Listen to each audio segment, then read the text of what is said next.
नमस्कार. नर्मदे हर. आज दिवस दुसरा. खेडीघाट उंडाण आश्रममधून आम्ही सकाळी निघालेलो आहे. आता मैयाच्या किनाऱ्यावरून आम्ही चाललेलो आहे. इथं आम्हाला पहिला आश्रम लागलेला आहे, सीताराम आश्रम कटार टिक्कडवाले बाबा. इथं आमचं व्यवस्थित बालभोग झालेला आहे. आता आम्ही पुढच्या प्रवासासाठी निघालेलो आहे. नर्मदे हर. भेटूया पुढे. नर्मदे हर गो घाटात आपण आलेलो आहोत. मैयाजी इथं प्रसाद देत आहेत. हा, इथला रखवालदार कन्हैया. तर आश्रम फार सुंदर आहे, फार सुंदर आश्रम आहे. मैयाच्या एकदम किनारी आहे. अति सुंदर असा आश्रम आहे, अति सुंदर आश्रम आहे. नर्मदे हर. ये मैया ने हमें अभी चाय प्रसादी और छोटा सा बाल भोग दिया है. ये यहाँ का रखवालदार कन्हैया कन्हैया कन्हैया. ये देखो ना, ये कन्हैया हमारा.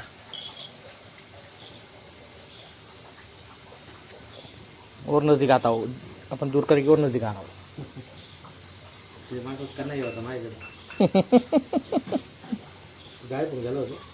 होऊन जाता. नर्मदे हर.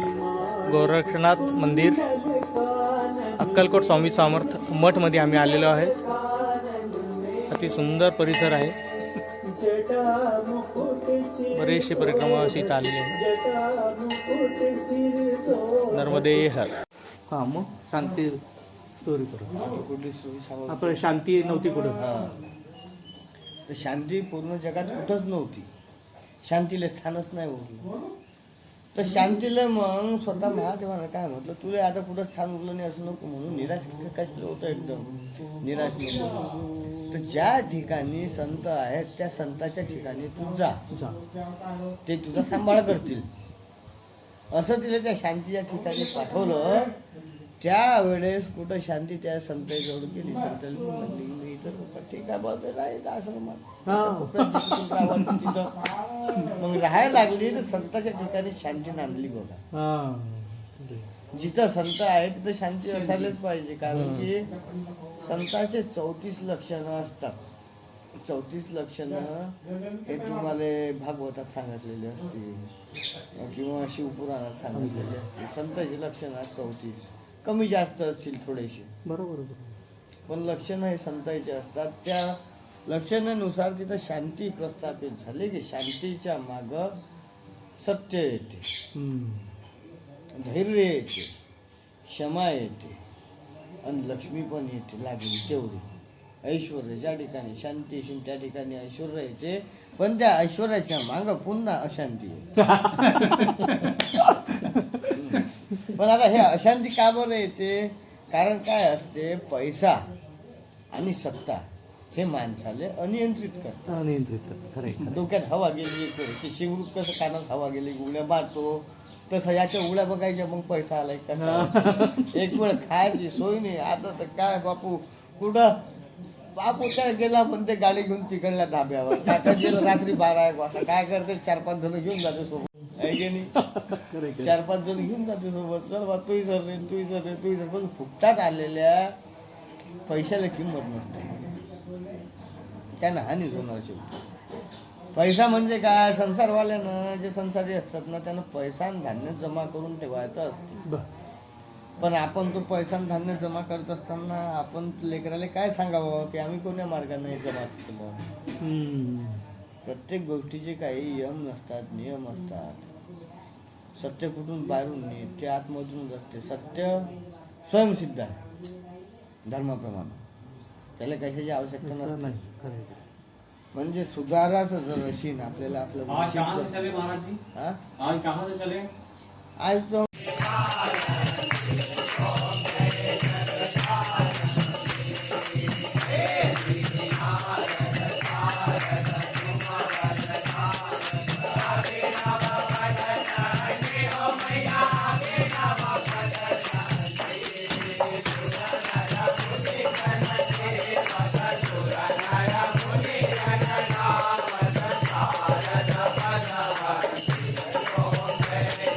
Hara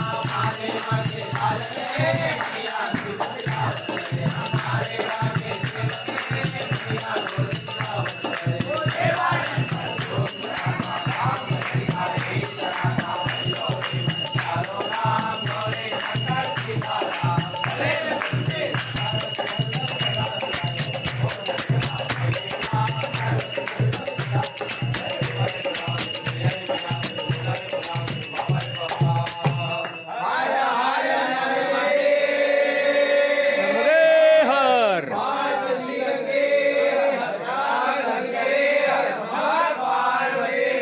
हर हर महादेव.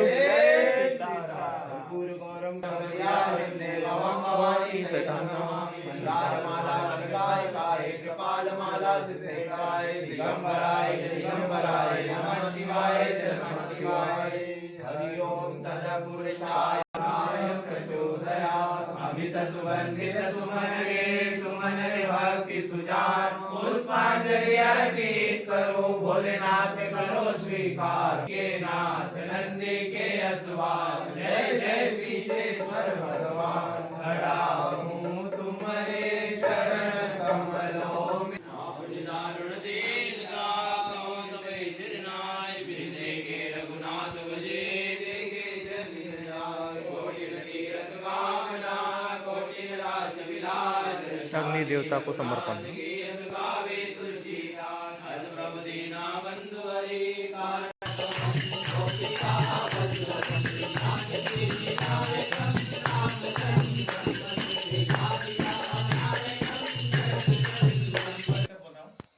कि आप सभी ग्रामवासियों का परिक्रमा वासियों की ओर से बहुत बहुत आभारी हूँ। क्योंकि ये जो परंपरा है, जो हमारी संस्कृति है, ये आप एक पीढ़ी से दूसरी पीढ़ी की ओर जो प्रदान कर रहे हैं, ये बहुत अद्भुत है। आज का जो शाम का आनंद दिया आपने, उसके लिए मैं सभी परिक्रमा वासियों की ओर से आपका आभारी हूँ। धन्यवाद। नर्मदे हर. जिंदगी भर. नर्मदे हर.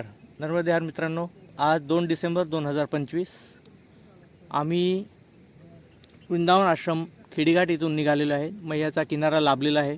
फार आनंद येत आहे. मैयाच्या किनाऱ्यात जाताना पहिला आम्हाला सीताराम बाबा आश्रम लागलेला आहे, टिक्कडवाले. तिथे आम्हाला चायप्रसादी आणि बालभोग मिळालेला आहे.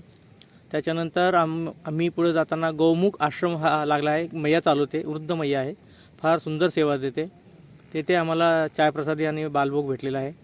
पुढे आम्ही चालता चालता दुपार झाली आणि आम्हाला स्वामी समर्थ, अक्कलकोट स्वामी समर्थ हे आश्रम लागलं होतं. मैयाने आणि प्रभूजीने आमच्यासाठी स्पेशल 7-8 परिक्रमावासींसाठी भोजन प्रसादीची व्यवस्था केली होती. फार सुंदर अशी व्यवस्था होती. तिथून आम्ही पुढे निघालो. रात्री मुक्कामासाठी सिद्धेश्वर हनुमान आश्रम प्रीतनगर इथं मुक्कामासाठी थांबलो आहे. तिथे अतिशय सुंदर असे संत सहवास आम्हाला लाभला. त्याच्यानंतर भजन कीर्तन वगैरे रात्री अति सुंदर झालेलं आहे. त्याच्यानंतर आम्ही मग संध्यापूजा अर्चा करून मुक्कामासाठी तिथे थांबलो.